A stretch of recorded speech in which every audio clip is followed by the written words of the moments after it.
Rappler brings you PH Vote, your one-stop site for everything you need to know about your candidates, from local to national. On Election Day, we take it a step further with features you won't see anywhere else.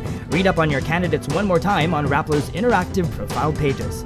Watch real life as it happens on our stream, Rappler's news, video, and photo stream. Report violence, intimidation, and bribery to VoteWatch. Help track the PICOS machines with PICOS Delivery. Join any of our Google Hangouts and let your voice be heard. Tell us who you're voting for on our mock Rappler poll. Know how people feel about the candidates through our social media analytics. And at the end of Elections Day, find out how your candidates are doing. With direct access to Comelec's real-time data, Rappler will release the results of the canvass for the national, party list, and local races. Be an informed voter. Join the discussion. Vote smart.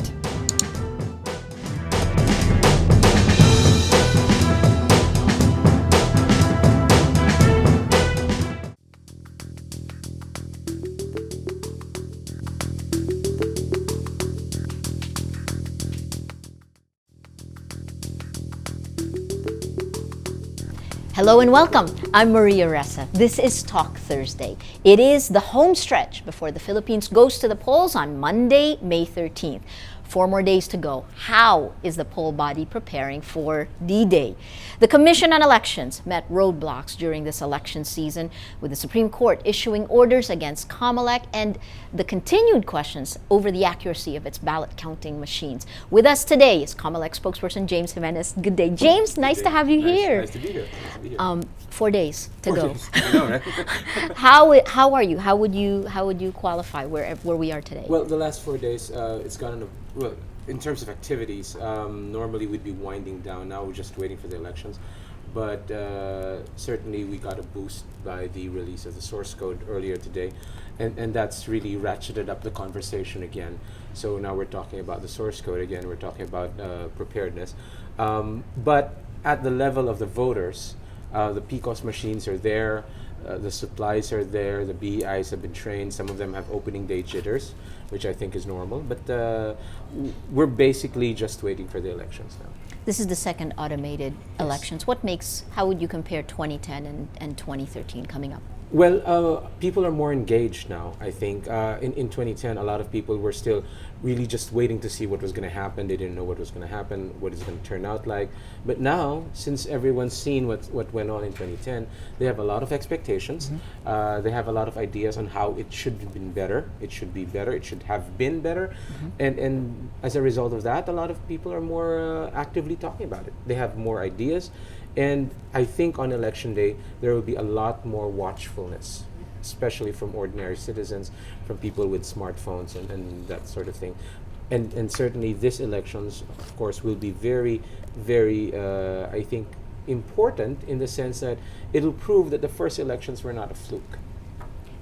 In 2010, there were a lot of, it's again, first time it happened, but there were a lot of last minute things. I mean, Yes. we were all waiting with bated breath whether it was going to work. And the biggest thing, of course, was the CF cards problem. Correct. And that happened. And even just during getting this them period. out, right? Yeah. Getting them out to where they needed to be. That's right, and that was the problem. That happened in the same time frame that we're in right now. Correct. And thankfully, we're not seeing that same sort of problem anymore. So what makes this different? Aside from the questions, the actual preparations on the ground, where the PICOS machine is going, how you're running it, what makes this different? Will it be better? Will it be worse? It's not the same process that you're using. Yeah.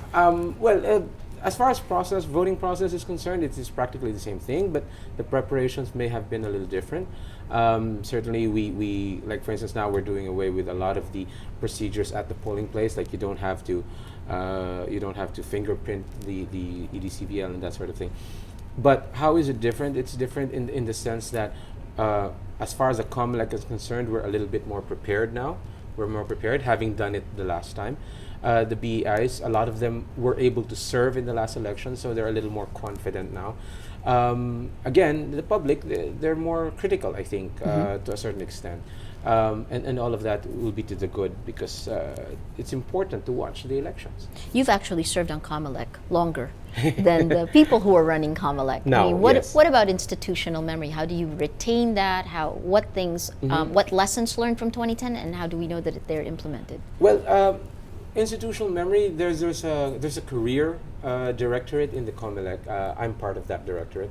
And so we bring forward the lessons from previous automation attempts from the early 90s to 2004, where it was scuttled, and then all the way to 2010, and then from 2010 to here. We talk to the commissioners and we tell them our experiences. So, for instance, from the ARM automations using the big old clunky machines that we used in the 90s, we were very, very adamant that there should be on-ground tech staff, not like before. Yes. So that we have now.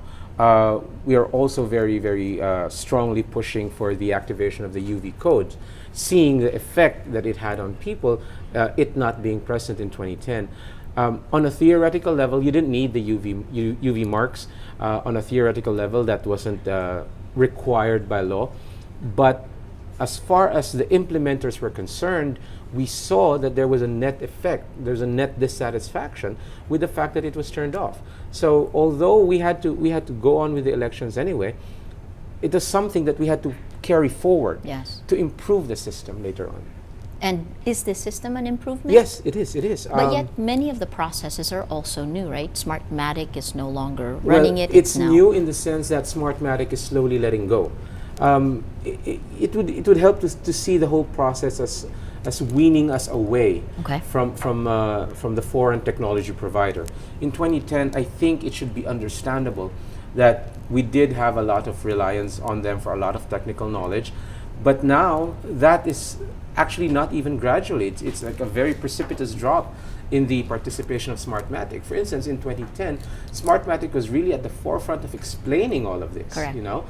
We were there to provide the legal framework. We were there to provide the Comelec's view, but technology-wise, it was them explaining it. But now it's all Comelec.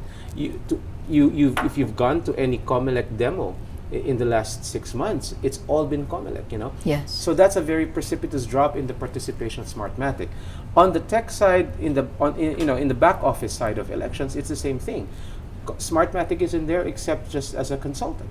So it's a process of weaning us away from foreign technology. At some point in the future, it will be entirely Filipino. Have you had a chance to test the workflow that you're using now?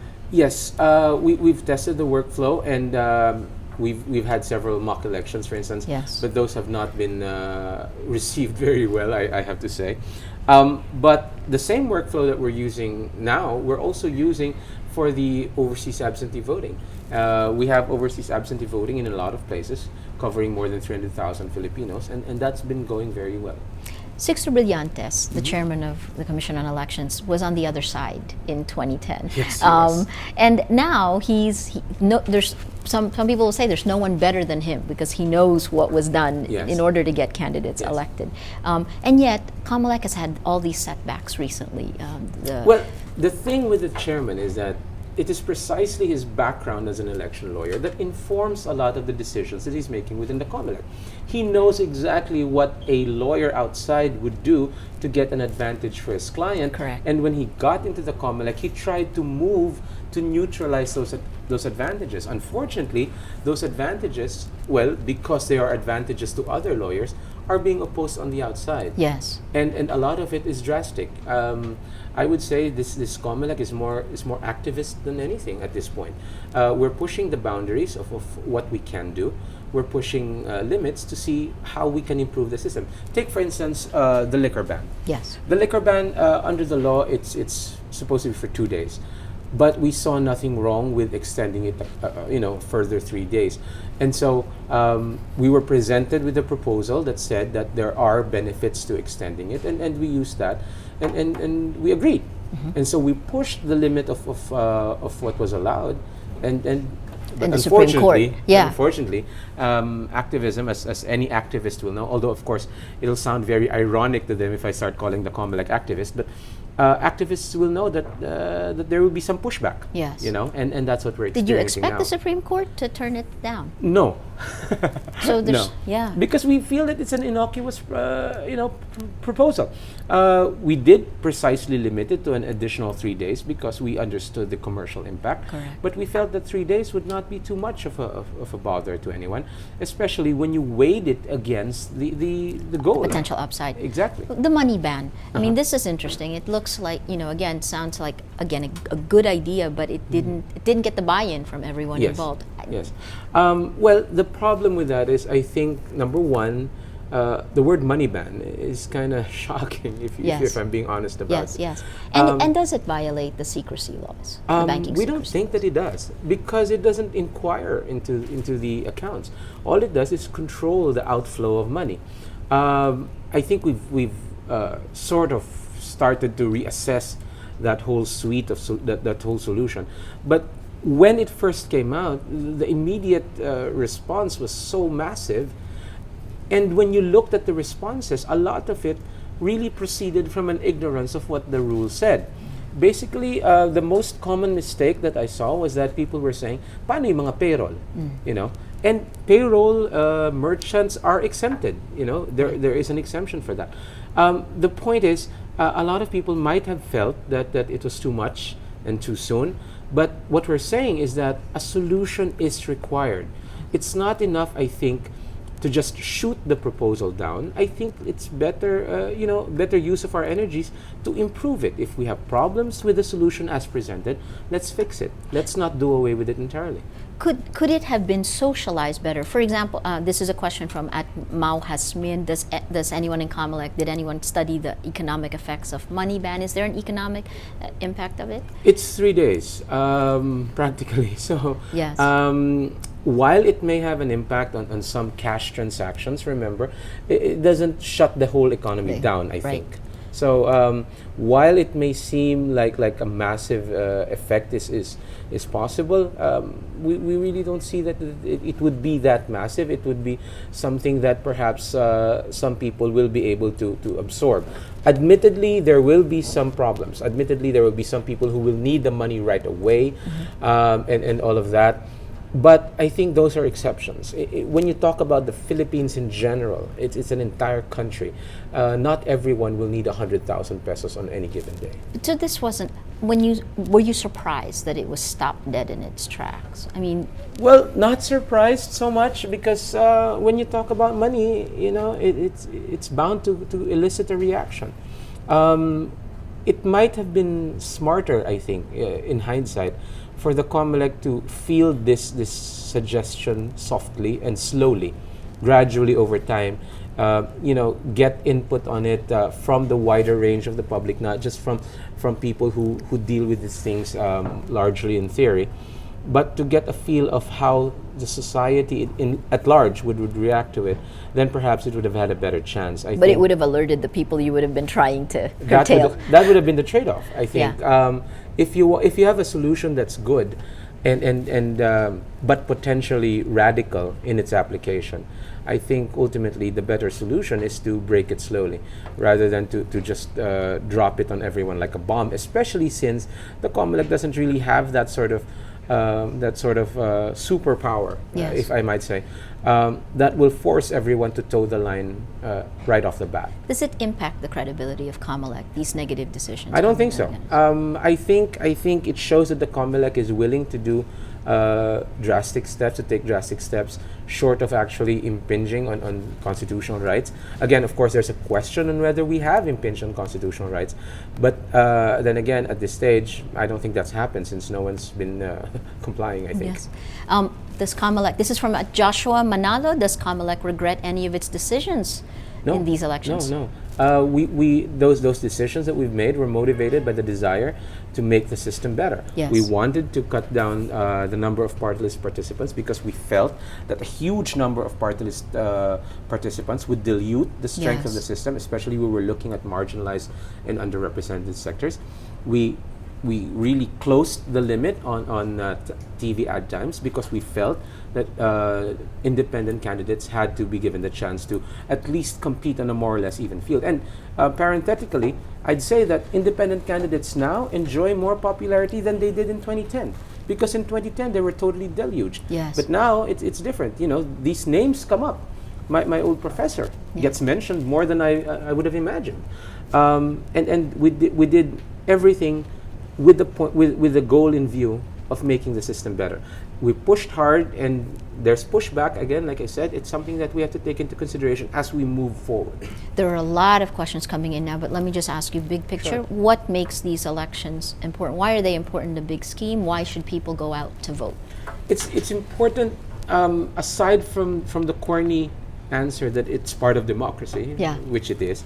It's important because with these elections now, people are able to basically participate in the whole idea of governance. People are more participative now than they ever were.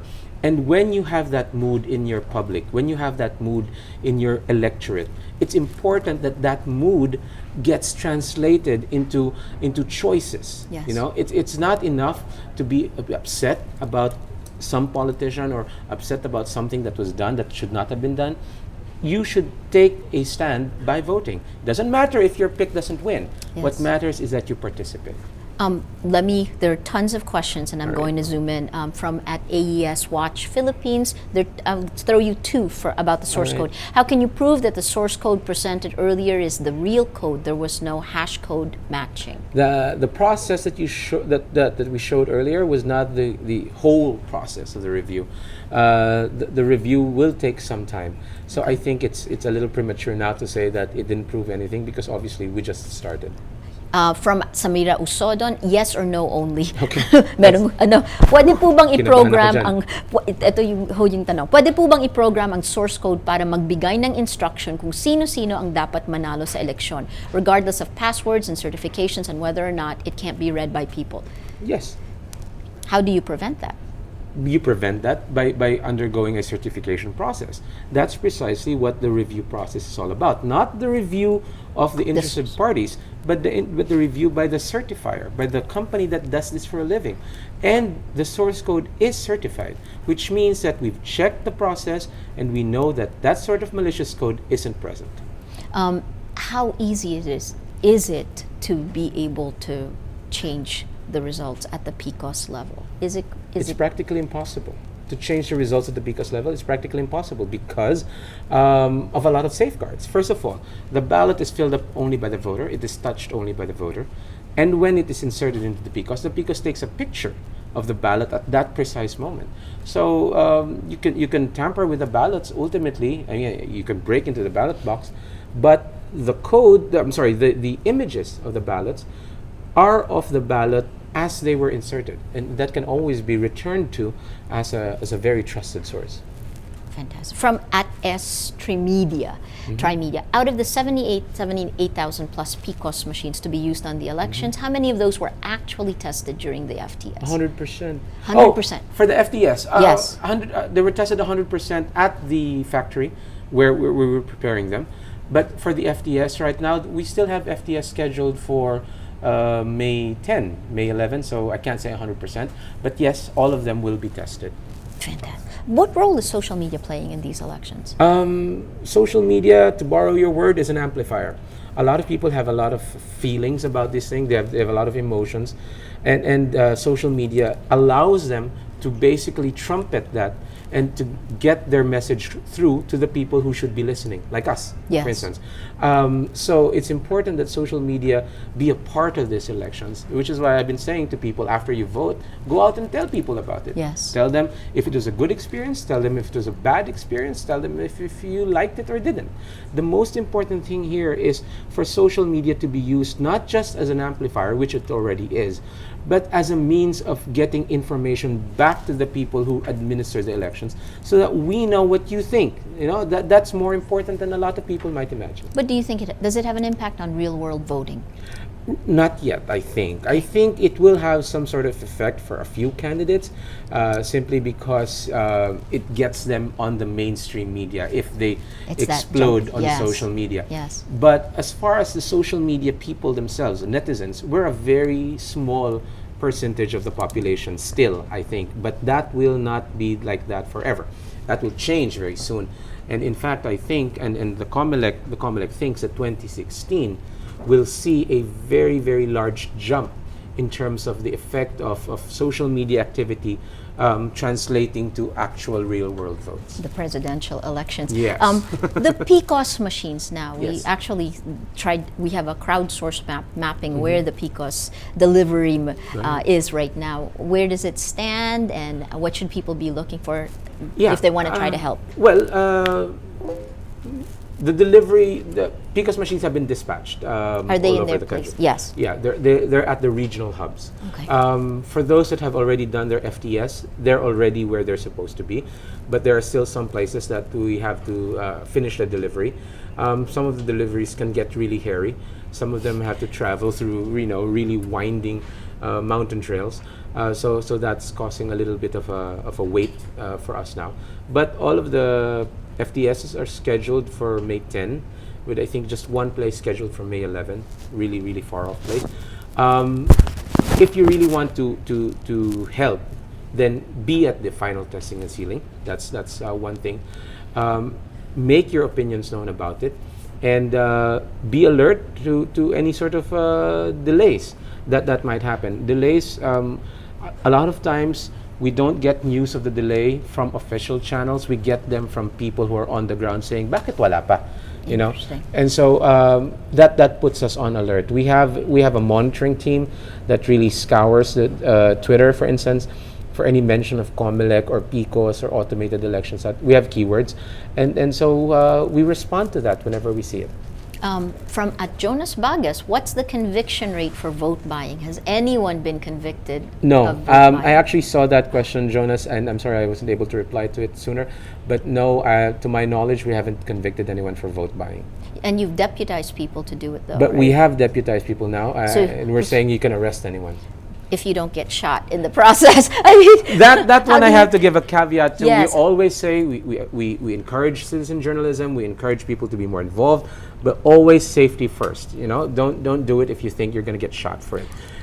Just and just as a rule of thumb. Yes. People who do that, they're probably not going to hesitate to beat you up. So be Yes. careful.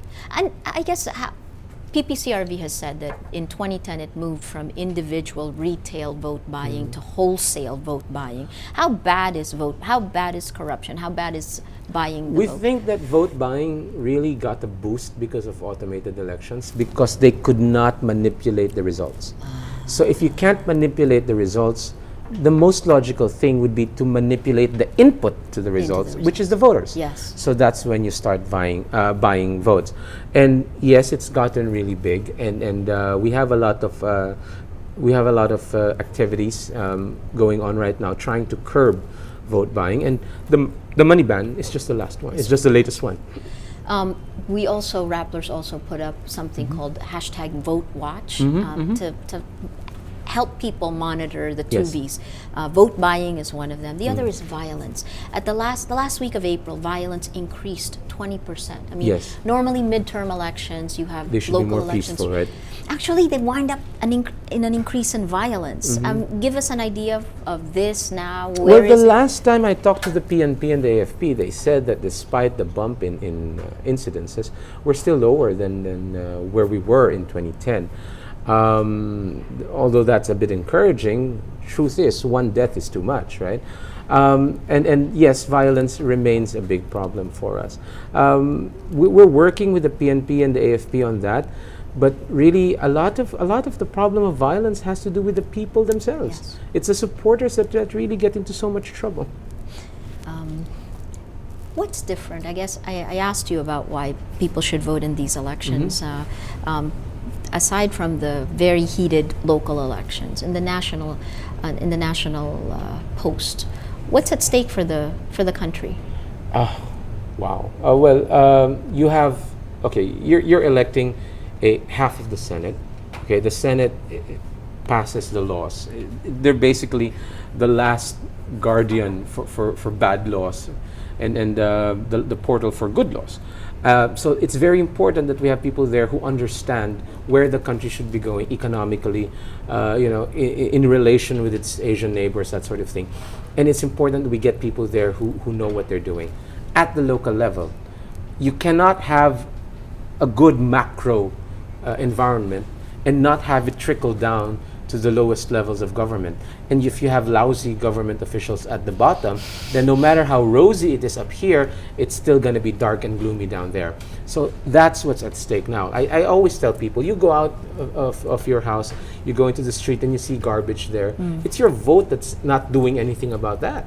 Because that sort of thing, that sort of ground level services that comes from government officials that you're supposed to vote for. And so that's why it's important. That's why these elections, as with any elections really, are a very crucial part of how we live life. James, these are very specific questions Sure. about the Comelec website. There's several of them. Claudine Ichon, why is Comelec website always down? Another question, I've noticed the Comelec website is not working most of the time. Are there any actions being done to fix this? Another question up top about the website and the results again. Yes. The website for the results, we're going to announce the URL for that. It's already up and we've been testing it, but we're not making the URL public yet. When the results start coming in, that's when we'll, a few hours in advance of that. As far as the Comelec website goes, www.comelec.gov.ph, the results website will not be there. It will not be hosted there. The comelec.gov.ph website is having trouble now for a lot of reasons. We're in Intramuros, and the lines there are not really stellar. We've had that huge power outage yesterday. Yes. And that affected connectivity as well. It actually knocked out phone lines in Intramuros, which was why yesterday a lot of people were complaining that we were very hard to reach. We're working on it. We have a team of IT people working on it 24 hours a day, trying to get it back up. We still get it though, but it's pretty spotty, so we're working on that. But again, for elections itself, the website for election results will be hosted elsewhere. So it will be more reliable than the current website. This one is from at Daisy Almero. Do I really need to vote for 12 senatorial candidates? I only have 8 on my list. What should I do? No, you don't. You don't have to vote for all 12. You can vote for 0 if that's what you wanted. You can vote for 1, 2, up to 12. But you cannot vote for 13 because that'll overvote. And surprisingly, not a lot of people seem to be asking this pa rin. An overvote in one position does not invalidate your entire ballot. Just the position that you overvoted for. This one is quite personal. Hungry Angus. Why should the electorate listen to a Comelec official who failed to register? James. I know.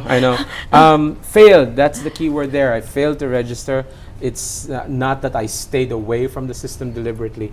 It was a personal error. It was a mistake that I regret entirely. Hungry Angus has been at it for quite some time, and I respect him for it. Okay. Yes, and when I get registered, I hope that will satisfy him. How do you deal with the instant feedback that you get right now?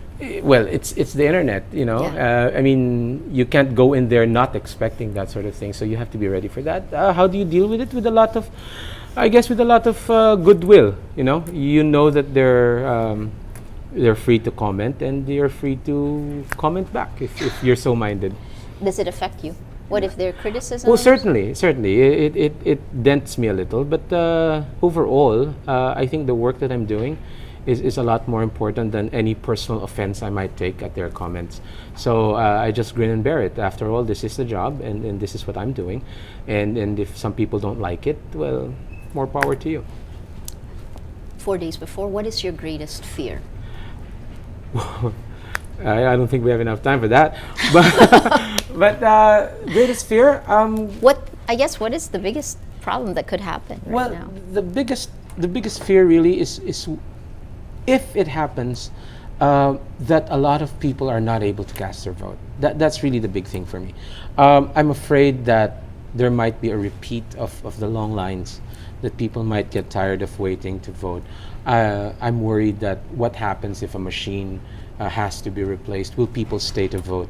Most of my fears have to do really with people not being exercised their right to vote. As far as the back end of the technology is concerned, I've been assured by the people in my organization who have been working on that, and I take them at their word. But again, my concern is people not being able to vote. But it was actually an easier process in 2010. Do you expect that to be similar, or are there new processes now? Well, that I make it wouldn't worse? go so far as to say that it was easier for us in 2010. It was actually very difficult because, again, the groups that are present now were present back then, and back then we didn't even have the luxury of saying, "But look, it worked," which we have now. Yes. So it's I wouldn't say that it was easier, but things have changed a little, I think, because a lot of people now, when they argue, they have more things to throw against us. Not just the PICOS, but the things that we've been doing outside of the Yes, PICOS. yes. And you're right, you actually have been pushing the envelope further. What about transmission? I mean, in 2010, it was done with BGAN, you had a Yes. full force. This time around, you're going to be relying on the telcos. Yes. Are they prepared? So this is essentially a new process. Yes. Well, they've undergone a lot of upgrading of their systems, and we've been assured that the systems will be up. But we still have some backups. We still have VSATs on hand, and the ability to send via other means. And also there's the sneaker net, where you take the PICOS out and you run. You run the sneaker net. I like that. And you run with it to the canvassing center. So there's that, and we have a lot of contingencies in place to meet whatever challenges might pop up on election day. I think we're ready for that. I think. Fantastic. James, last words. Well, go out and vote. Yes. Not like me. 4 days before Election Day. That is Comelec spokesman James Jimenez. He is on Twitter at JAB Jimenez. We've been speaking with him, and he's prepared. He's losing his voice. But anyway, continue with the questions, and don't forget, go out and vote Monday, May 13th. I'm Maria Ressa. Thank you for joining us on Talk Thursday.